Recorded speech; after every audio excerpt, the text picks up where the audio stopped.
समाज के बेहतर है। मैं आज इनका ये काम चौड़ा भी दोगे ओड़ा लठ काट जाते या जरूरी है बात। और हाँ, एक चीज और आपको जिम्मेवारी दे दूं, ये चुनाव से पहले चडुनी साहब ये मुझको भी गिरफ्तार कर सकते हैं, क्योंकि ये चाहेंगे कि ये कहीं ना जाए, ये पुलवामा पे ना बोले। जब 4 महीने तक किसान खड़े रहे बॉर्डर पे, तो मैं मिलने गया प्रधानमंत्री से, जेब में इस्तीफा ले गया था गवर्नरशिप का। मैंने कहा कि साहब ये 4 महीने से पड़े हैं, इनसे कोई बातचीत कर लो। तो बहुत घमंड में थे, बोले कि चले जाएंगे सतपाल। मुझे गुस्सा आया, मैंने कहा साहब आप इनको जानते नहीं है, तब जाएंगे जब आप चले जाओगे।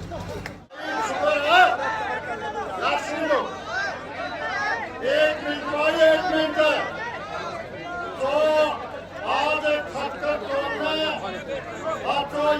प्रोग्राम में सारे भाईचारे ने करा, समाज ने, और इस बात का आमिया जो आश्वासन पहलवान गवर्नर साहब है, भाई पोंगल खाते कोनी ना भाषण देते, मेहनत करा काम करा, वो खाका प्रदान में कोई चाह कोनी, काम करने खातिर बना करो, और काम करने खातिर हमारे समाज के बेहतर है। मैं आज इनका ये काम चौड़ा भी दोगे ओड़ा लठ काट जाते या जरूरी है बात। अब यूं पक्का आश्वासन दिया पहलवान था और गवर्नर साहब है, चढ़े गएगा तो दिल्ली में गड़बड़ के लगे यूं टोल नू का यूं लठ काट के बढ़ोगे।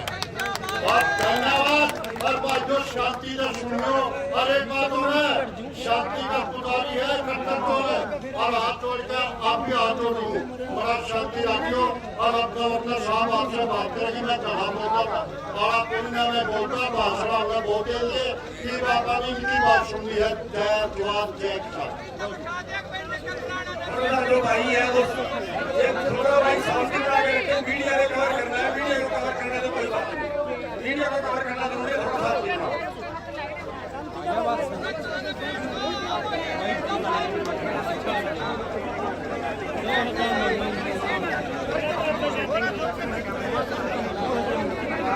तमाम सम्मानित बुजुर्गों,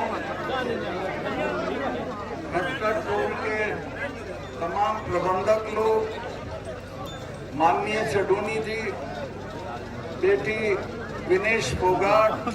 अब मेरी तो दिक्कत ये है कि मैं इनके धरने पे जाता हूँ तो मुझे 3 की मिलाई करनी पड़ती है। ये मेरे मामा के गोद की है, साक्षी मलिक मेरे गोद की है। तो मैं 4-6 दिन पहले गया था तो 3 मिलाई करके आया कि चलो ये तो हमारे घर की बेटी है।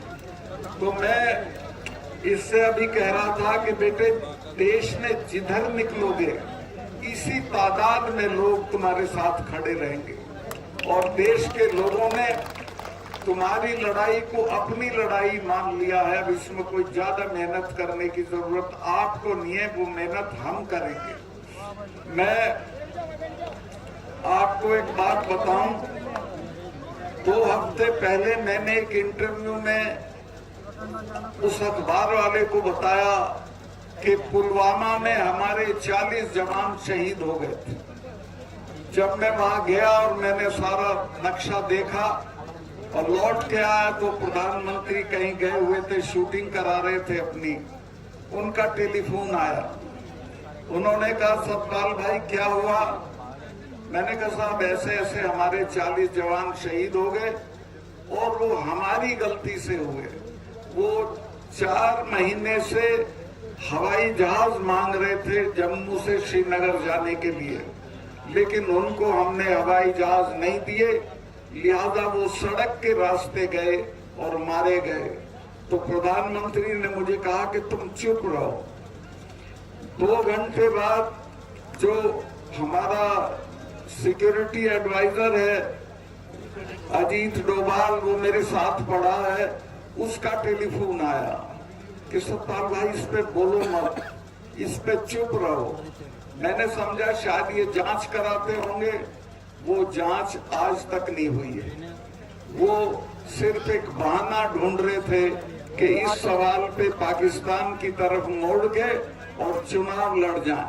हमारे 40 बच्चों की लाश पे खड़े होके ये चुनाव जीते हैं। मैं आपसे निवेदन करना चाहता हूं, अब की उनकी लाश पे इनको भस्म कर देंगे और इनको हम सजा देंगे कि इन्होंने कैसे हमारे बच्चों के साथ लापरवाही बरती। 5 हवाई जहाज सरकार के लिए बड़ी चीज नहीं होती। मैं वहां गवर्नर था, कश्मीर के और जम्मू के लड़के जहाज मांगते थे जब सर्दियां होती थी कि हमें इम्तिहान देने जाना है और सड़कें बंद हैं, तो मैं सबको हवाई जहाज दिलवा देता था। तो एक तरह से जानबूझ के उनको मरवाया गया ताकि चुनाव में इसका इस्तेमाल हो सके। और ये ऐसे लोग हैं कि चुनाव जीतने के लिए अगर सारे देश में आग लगानी हो तो वो भी करा सकते हैं। मैं आपसे हाथ जोड़ के प्रार्थना करता हूं कि अपने 40 बच्चों की मौत का बदला इस बार के चुनाव में हमको लेना है और जरूर लेना है। दूसरे, अभी चूंकि मैंने ये बोल दिया है तो मेरे स्टाफ को तंग कर रहे हैं। मेरे स्टाफ के लोग जो साधारण लोग हैं, 6-6 दिन से सीबीआई उनका इंटरोगेशन कर रही है। जिनके खिलाफ मैंने इल्जाम लगाए थे उनका किसी का इंटरोगेशन नहीं हो रहा। मेरी सारी सिक्योरिटी विड्रॉ कर ली है। मैं 2 कमरे के किराए के मकान में रह रहा हूं, कोई गवर्नर नहीं रहता। कश्मीर का गवर्नर जब रिटायर होता है तो उसे दिल्ली में बंगला मिलता है, उसको 70 लोगों की सिक्योरिटी मिलती है।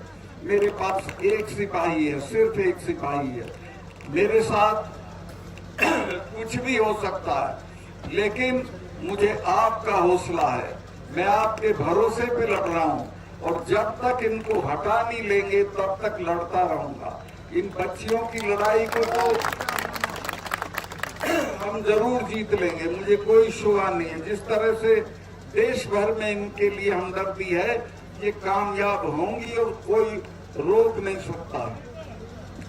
किसानों के मामले में जब 4 महीने तक किसान पड़े रहे बॉर्डर पे तो मैं मिलने गया प्रधानमंत्री से। जेब में इस्तीफा ले गया था गवर्नरशिप का। मैंने कहा कि साहब ये 4 महीने से पड़े हैं, इनसे कोई बातचीत कर लो। तो बहुत घमंड में थे, बोले कि चले जाएंगे सतपाल। मुझे गुस्सा आया, मैंने कहा साहब आप इनको जानते नहीं है, तब जाएंगे जब आप चले जाओगे। ये जो सिख भाई हैं, इनके तो गुरु ने अपने 4-4 साहबजादे शहीद करा दिए थे, समझौता नहीं किया था। जब मिसेज गांधी ने ब्लू स्टार किया उसके बाद 1 महीने तक अपने फार्म हाउस पे महामृत्युंजय का पाठ कराया था। अरुण नेहरू उनके भतीजे थे, मेरे दोस्त थे। उन्होंने पूछा बुआ आप तो इसको नहीं मानती थी? तो उसने कहा तुम्हें पता नहीं है, जिसने इनका स्वर्ण मंदिर छुआ है वो जिंदा नहीं है, ये मुझे मारेंगे। और वो मारी गई, जनरल वैद्य मारे गए। और ये जो 3 कानून वापस हुए हैं, ये समझ लेना ये हमारे कहने से नहीं हुए, ये डर में हुए हैं। और अपने लोगों का मैंने कहा कि जो हमारे वाले हैं ये तो हर 6ठे महीने लाल किले पे चढ़े रहते थे। इन्होंने तो आगरा में अकबर की कब्र उखाड़ ली थी और उखाड़ के दाह संस्कार कर दिया था। तो मैं कहा जब किसी से लड़ो तो ये जान लो कि किससे लड़ रहे हो। इनसे लड़ा नहीं जाता, कुछ ले दे के समझौता कर दो। 2-3 महीने बाद माफी मांग के वो बात मानी। और हाँ, किसान के पास 2 ही चीजें थी, एक जमीन थी और एक इनके बच्चे फौज में चले जाते थे।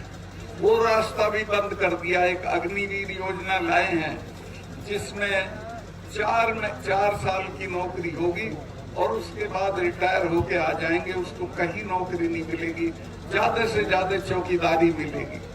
तो पूरी कोशिश ये है कि किसानों की ताकत को खत्म करो, खेती को खत्म करो, दाम मत दो, MSP मत दो और इनके बच्चों को फौज की नौकरी भी मत दो।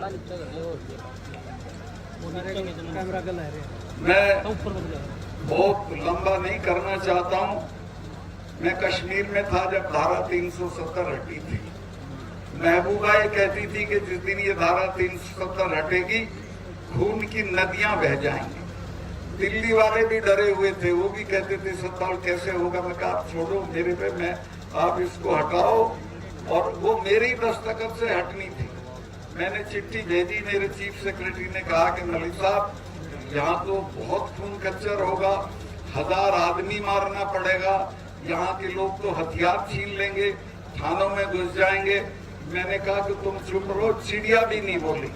मैंने 4 एक्स चीफ मिनिस्टर गिरफ्तार किए, कुत्ता भी नहीं भौंका, कोई उनके उसमें नहीं आया हक में, क्योंकि मैंने 4 महीने तक ये किया था कि सबको अपना टेलीफोन नंबर दे रखा था। 2:30 बजे भी फोन आता था, मैं सुनता था। राजभवन मैंने खोल रखा था, जो जब आना चाहे आए, मैं मिलूंगा।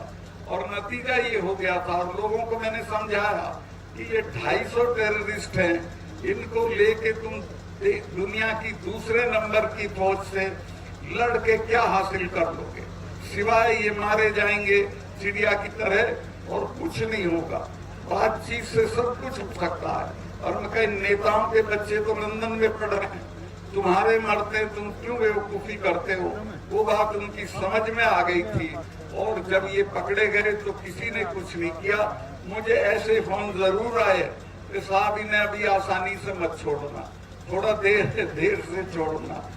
एनीवे, जो होना था वहां के बहुत सारे काम है, मैं क्या गिनवाऊं, मुझे मौका नहीं है। लेकिन मैं ये कहना चाहता हूं कि देश में इस वक्त एक बहुत ही निर्लज और बहुत ही क्रूर सरकार है, जिसको लोगों की किसी तकलीफ से कोई मतलब नहीं है। ये बच्चियां जब जीत के आती हैं तो इन्हें अपने बंगले पे बुला के फोटो कराता है, चाय पिलाता है और कहता है हमारी बच्चियां जीत के आ गई, और अब ये पढ़ी है तो इनकी कोई सुध नहीं ले रहा है। तो ऐसे लोगों से निजात पाना है, इनको हटाना है, किसी भी कीमत पे हटाना है। और मैं आश्वस्त हूँ, मुझे पूरे देश से जिस तरह के संदेश आ रहे हैं, जो आपकी मैं भीड़ देखी, ये अद्वितीय है, अभूतपूर्व भीड़ है। लेकिन ऐसा मत समझना कि बाकी जगह में नहीं है। पूरे देश में लोगों के आग लगी हुई है इन बच्चियों के सवाल पे, किसानों के सवाल पे। और हाँ, एक चीज और आपको जिम्मेवारी दे दूं, ये चुनाव से पहले चडूनी साहब ये मुझको भी गिरफ्तार कर सकते हैं, क्योंकि चाहेंगे कि ये कहीं ना जाए, ये पुलवामा पे ना बोले। तो जब मैं गिरफ्तार हूं तो मैं आपसे कोई ये तवक्को नहीं करता हूं कि क्या करना है, ये आप मेरे से बेहतर जानते हो। दूसरे और ये जो चडूनी साहब है, संघर्षशील आदमी है, ऐसे लोगों को आगे बढ़ाइए और अपनी बच्चियों की मदद करिए। 28 तारीख को विनेश फोगाट ने आपको बताया है, बहने भी जाएं तो और अच्छा है, नहीं तो पुरुष और लड़के तो जरूर जाएं और 28 को जाके पार्लियामेंट का उद्घाटन करें। बहुत बहुत धन्यवाद। एक 4 तारीख को मुंडलाना में प्रोग्राम है, 4 तारीख को सेम यही प्रोग्राम है। पहलवानों को और माननीय सत्यपाल जी मलिक को सम्मानित करने का मुंडलाना गोहाना के पास में 4 तारीख को सभी भाई ज्यादा से ज्यादा वहां पहुंचे। धन्यवाद।